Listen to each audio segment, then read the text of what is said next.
All right, welcome back, YouTube. Welcome back to another My History of and Job Update video. And if you hadn't noticed already, my all-time favorite boot up sequence. Just listen to that. The Sega CD, the Model 1 Sega CD. I love this so much. As normal, I normally put on my first game in the background. Not this time. I know everybody likes the PlayStation 1 or the PS2, the GameCube, the the 360, the OG Xbox, the Dreamcast, the Saturn. A lot of people have these specific boot up sequences. Even some people really like the Model 2. This is it for me, man. You gotta go back in '92 when this came out. And this music is just, I love it so much. Anyway, off that tangent, so I'll start with the job update real quick. I got 3 interviews this week, one on Wednesday, one on Thursday, one on Friday. So things are moving, so good on that front. So today, my history and thoughts on the Sega CD. And if you can see my little friend down here, and the music, we got the Model 1 rolling, hooked up to that Model 1 Jenny that I spoke about a few videos back. So I just love this machine. It's one of my favorite machines in my collection. And so yeah, I'll go ahead and get into my history and sort of my favorite game, my first games, some of my rare games, some accessories. And so first we'll start with the history on this system, at least for me. Believe it or not, when this came out, I actually did hear about it. I remember seeing it in stores. I knew of it. Now, I never saw the Model 1. I always saw the Model 2. I remember that big Model 2 box in stores. But I never did see the Model 1. I didn't even know the Model 1 was a thing until years later. But I remember seeing it. I remember thinking it was really neat, seeing the ads. I always remember that the main Sega CD ad that they do, the one with have you seen the Sega CD? Nintendo's not making one. Show them, like that commercial, and then the guy at the end going Sega, like Sega just had some great commercials. I love that one, but yeah, I remember seeing it in the stores.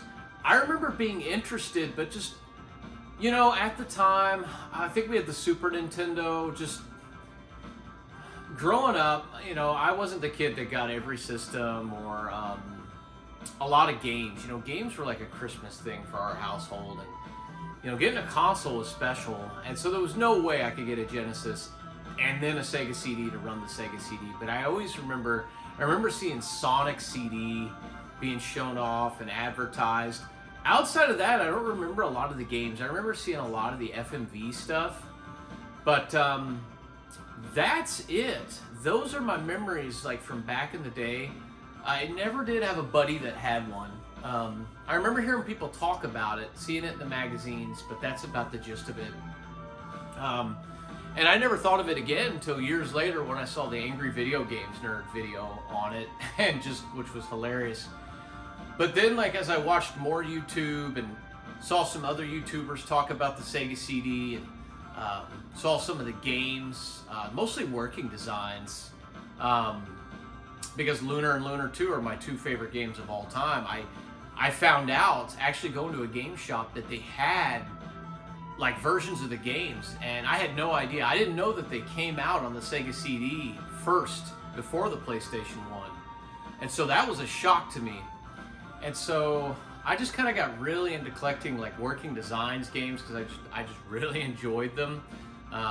They just weren't games we got in the 90s like that. They were the only guys really bringing that stuff over, along with Atlas from time to time.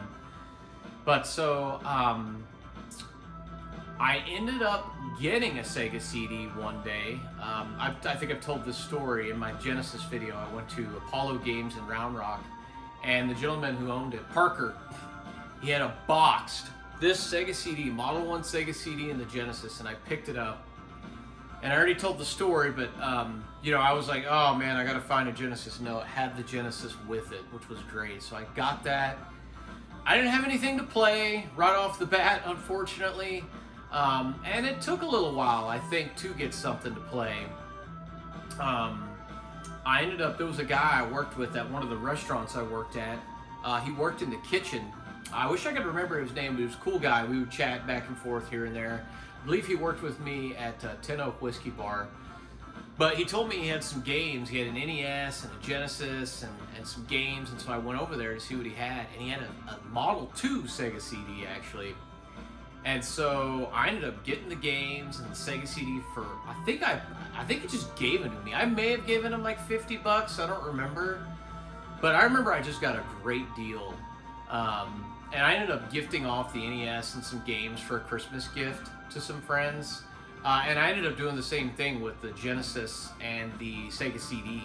The Sega CD Model 2 actually didn't work. I actually went to a guy that went into Apollo games a lot, and he actually repaired it for me. But since I had the Model 1, I felt like I had no need for the Model 2. I mean, I was happy to boot it up, and you know, I was testing games on it. And it was really neat. It was cool. I thought it was cool because it had a different boot up. But I was used to this boot up, so when I heard that one, I thought it was cool, but it wasn't this. This is another level in my opinion.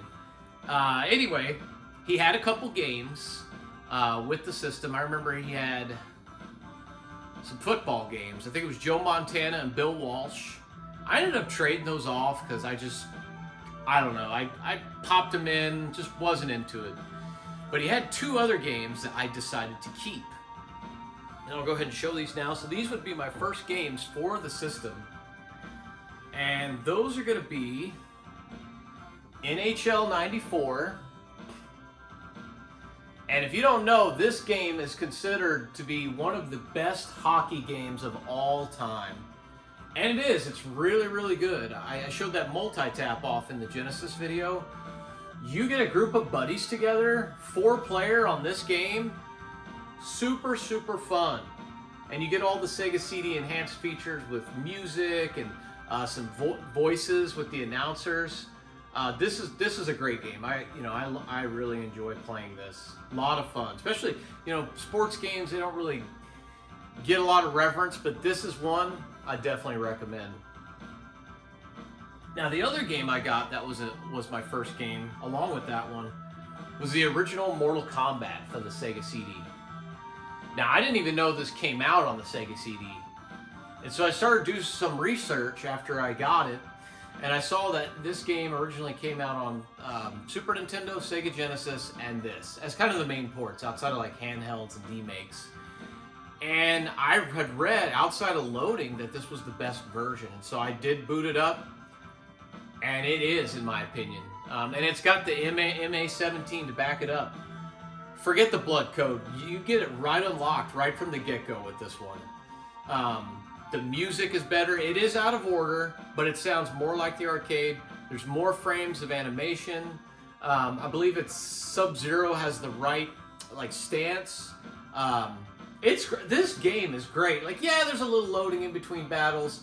The Shang Tsung battle is a bit of a bummer. He does ruin the battle, but that's one battle out of the whole thing, and I love this. This game, and the difficulty's fair. If you're playing on very easy or easy, it's definitely fair. Once you start going into normal to like very hard, it definitely ramps up. So, but have had a lot of fun playing this. Now, before I get into some of my favorite and rare games, I am going to talk about some of the accessories, because I kind of just skipped over everything. If you were to get a Sega CD and you wanted to collect a lot for it, you really need to get one of these. The Sega CD backup RAM card.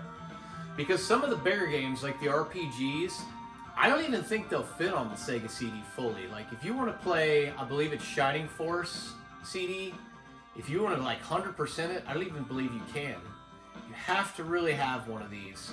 And so I made sure to pick up one of these pretty quick. I ended up having to get the save battery inside replaced. Mine wasn't holding a save, so but now it's good to go. And these are good to have for your games that take up a lot of size, and as just a backup. Like, you could save it onto the system, but also on the on here as well. So it's great to have this sort of thing. So I highly recommend one of these. I think they even make new ones nowadays. So anyway, you can get a backup RAM card to save your games. This was kind of a cool case that when I bought it, the store had, which I thought was neat. I don't believe they came this way. So, but really good. The next accessory I'm going to show, I'm going to get up a little bit for this one, is the Konami Justifier.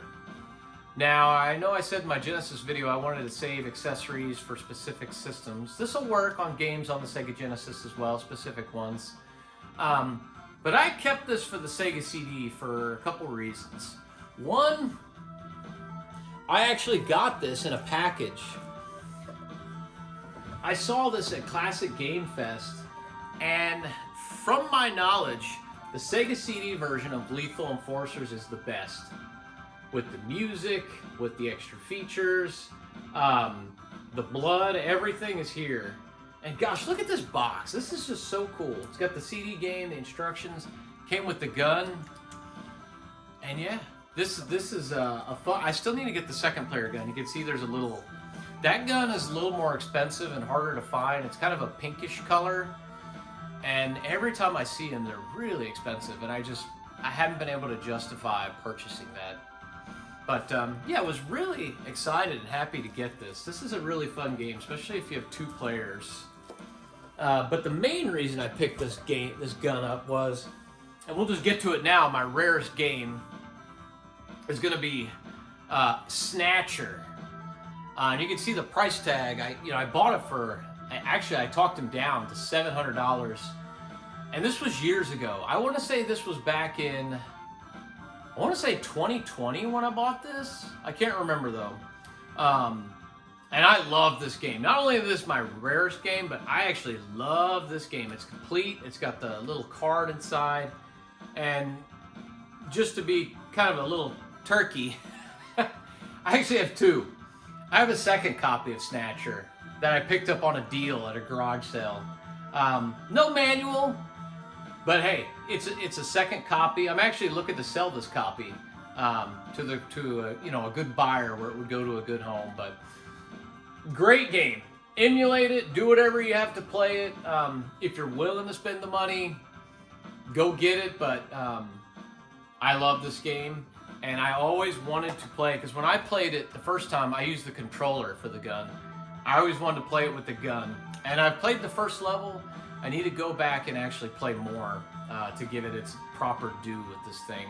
So, let's see what else we got going on here. Here's another pretty cool little piece.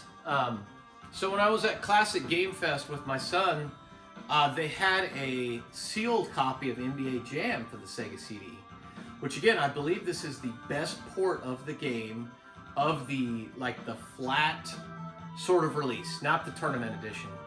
Now, I did break the seal, and I got the, Tim Kitzcrow, the guy that actually says everything in the game. He was there, and if you see on the manual, I actually got him to sign the game to my son, Kai. But this is another one of those sports games where, even though it's a sports game, this is a really good sports game. And the multi-tap comes in handy because you can play 4 players. And this game is so fun. We've had such a ball playing this. I mean, it's just timeless. Definitely play NBA Jam or Tournament Edition or Hang Time. Whichever one you can, they're all good. But if you want to go back to the OG, this is where it's at. Happy to have this in the collection here. All right. Now to get to some of my favorites. These are also worth a little bit, for sure. I'll kind of start from my least favorite to favorite. But I do like them all. And I think you guys, I did mention I love working designs. So I got to show Vi. Now, this game is polarizing. A lot of people don't like this game. I think because it's grindy. I think working designs kind of ramped the difficulty up a little bit on it. I'm lucky to have this copy. I actually have the map with mine right over here, which is pretty neat. That's probably the hardest part to find in this game.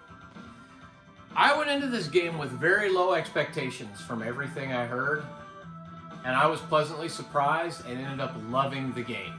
The music is so good, the boss battle theme especially. And then there's this track called, I think it's called Dancing, or it's like one of the last tracks in the game. But the boss battle music is so good on this.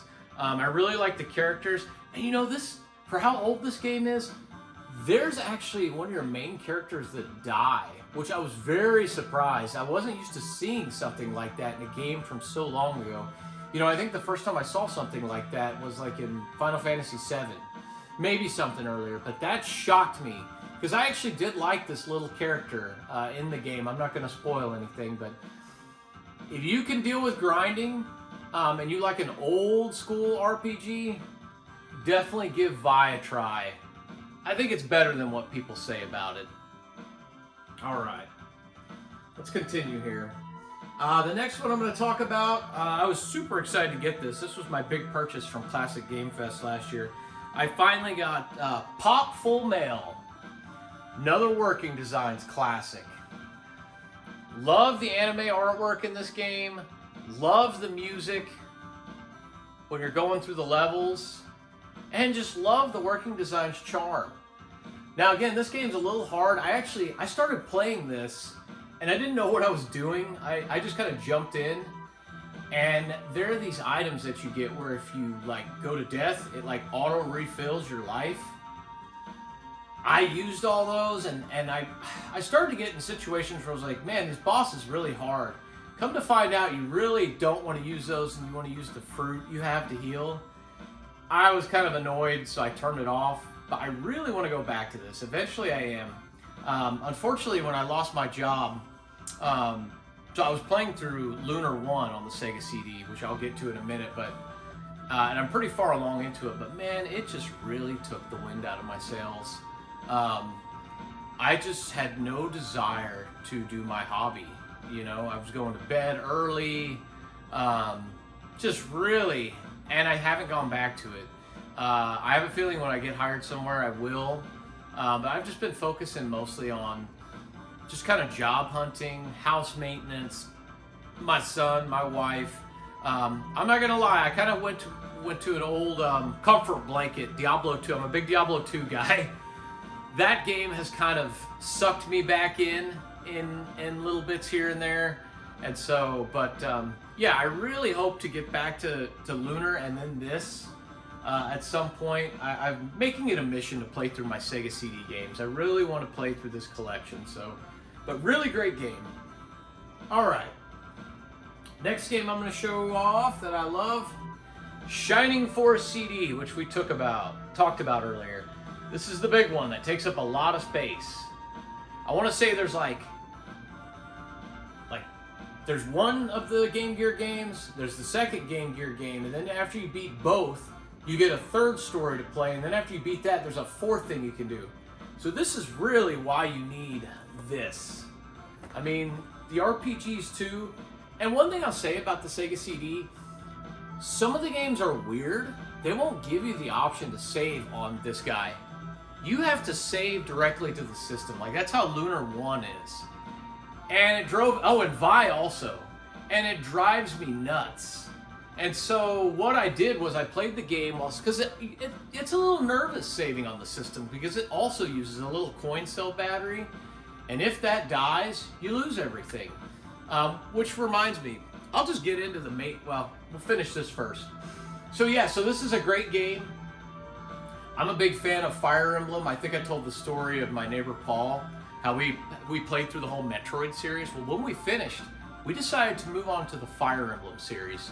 And we are about 4 or 5 games in, and I'm really enjoying it. So coming off being the Fire Emblem guy to this, I mean, it's like, it's almost the same. So super, super good if you love strategy RPGs. Definitely recommend it. Again, these games are not cheap, so if you need to emulate or do whatever you got to do that, or if you want to shell out the money for the copy, go for it. But I highly recommend this one. All right, now we're gonna get to my top 2, which I've mentioned in the past. They're my 2 favorite games of all time.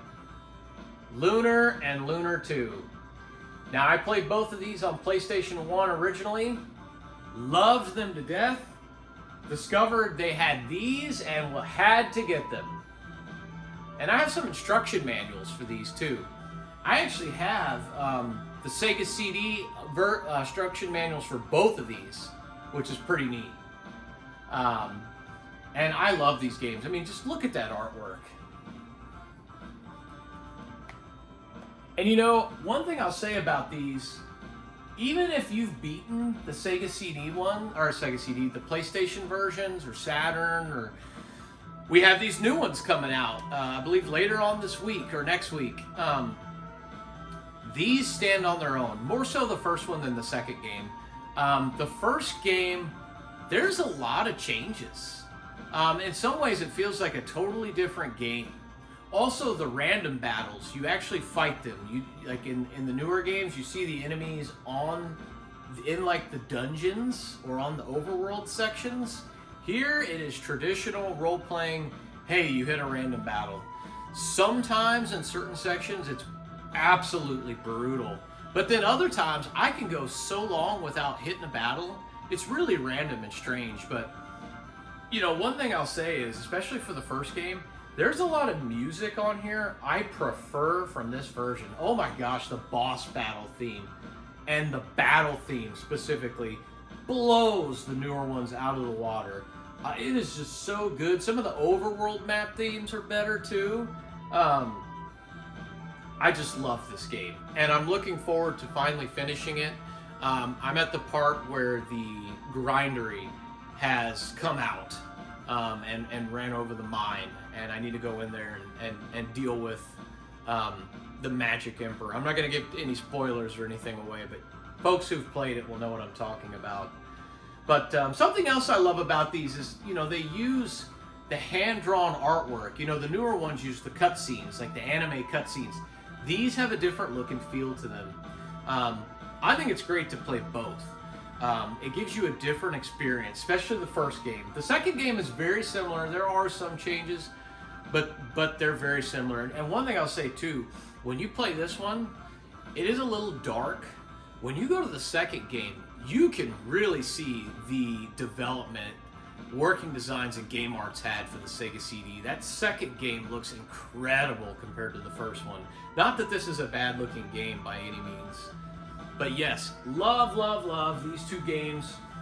Find a way to play them any way you can. They are amazing. Alright, so that's all my games, all my accessories. I'm going to talk a little bit now about the Sega CD in general. Because when I bought my Sega CD and I started playing these games, all was well for a good while. But I did get to a point where I started hearing like a zipping sound, and I started reading about it, and it turned out like when the tray comes out, I'm going to show you guys the menu too here. We'll just go. So here you have the menu where you can eject. So like I can eject the tray. It actually may play that zipping sound for you. I'll see if I can get it to play right now. Nope, because there's no disc in there. But yeah, you could play music on this thing. This was really neat because it was one of the very early game console CD players, outside of like the Duo CD and the CDI that we talked about last time. And the music sounds good in here. But anyways, I've had to get this thing worked on a few different times. I had the belt replaced and the limiter switches inside cleaned up from a guy that worked at Game Over, and he actually messed it up. I had to take it back and he fixed it. I sent it off to another guy because one time I went to go turn it on and it was barely running. It wouldn't do anything, and he like recapped the board. He put a new save battery in there. He did all kinds of stuff. And one thing I'll say, you know, a lot of people prefer the Model 2 because they're easier to work on. Certain components, you know, when it has issues, normally there are issues where it's easier to fix. Nobody really likes working on these. They're a big pain from what I understand, from what I hear, and you'll get charged. I just love this system though. I think it is gorgeous, it's beautiful. I don't play on this system too much. There's actually some stuff I still need to get done on it. It does have an issue with certain games where it'll kind of go into this sort of loading situation where it won't move on. It still has the kind of zip. So at some point, I do need to mail it off and get some more work done on it. I actually do have a Model 2 Sega CD that I'll get into on another day because it's hooked to a different system. But just be prepared with the Sega CD in general. Model 2 and Model 1, you are going to have to deal with maintenance with these systems. They are old. I mean, gosh, they're like, what, 33-year-old CD-based systems now? So just expect to have to deal with some maintenance stuff, and they're going to be different. The things that plague the Model 2 are different from what plagued the Model 1. You know, this is a capacitor issue. The Model 2 is like I think it's a fuse and like a disc reading issue most of the time. This thing, capacitors, and then like the limiter switches and the belt, and it's just, yeah. And you'll hear it. People don't like to work on these, but hey, I've got mine mostly working. The way I have this hooked up to, I have the audio cables out of the back. I'm using the HD Retrovision component cables out of the little fun guy at the top that we'll get into in a future video, the 32X. So you can really see it. I mean, it looks pretty nice on here. You know, I'll just throw something on real quick just so you guys can see it fire up and all that. But yeah, once you get it working, it's a great little system. But, you know, that's just it. You got to get it to work. Oh, there we go. I was trying to... So normally you would press start to close the tray if you're on the, like the main menu. And so, but so yeah. Oh, and you know, one question, you know, a lot of people have when they see kind of the setup and everything, you know, how do you hook all this stuff up? Let's see here. So I actually have and ordered one of the Sega power strips where it's got room for the Genesis, the Sega CD, and the 32X. I have one back there. And anytime I'm not using the systems that are hooked up to it, I turn it off. I really want that thing to last as long as possible. And so I have my Genesis hooked up to it, my Sega CD hooked up to it, my 32X hooked up to it, my Sega Master System hooked up to it, and finally my Neo Geo AES. Those are the 5 systems hooked into that power strip. 4 Sega and 1 Neo Geo, because it's, I don't know, the Genesis and the Neo Geo, they kind of remind me of each other. They're that kind of arcadey sort of hardware, even though the Neo Geo is way more advanced. But yeah, and you can see my Model 1 working just fine. It, like I said, it's temperamental, but anyway, guys, that is about it. I love this system. It's one of my top favorite systems of all time, something I didn't discover till later. Wish I had. This is one of my favorite systems to collect for. I have a ton of other games back there I didn't even talk about, like Earthworm Jim Special Edition, The Terminator. I have a lot of the games that came out on Genesis and Super Nintendo that the Sega CD version came out and then was better.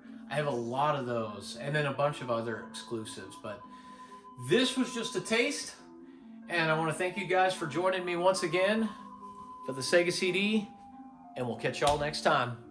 See you later.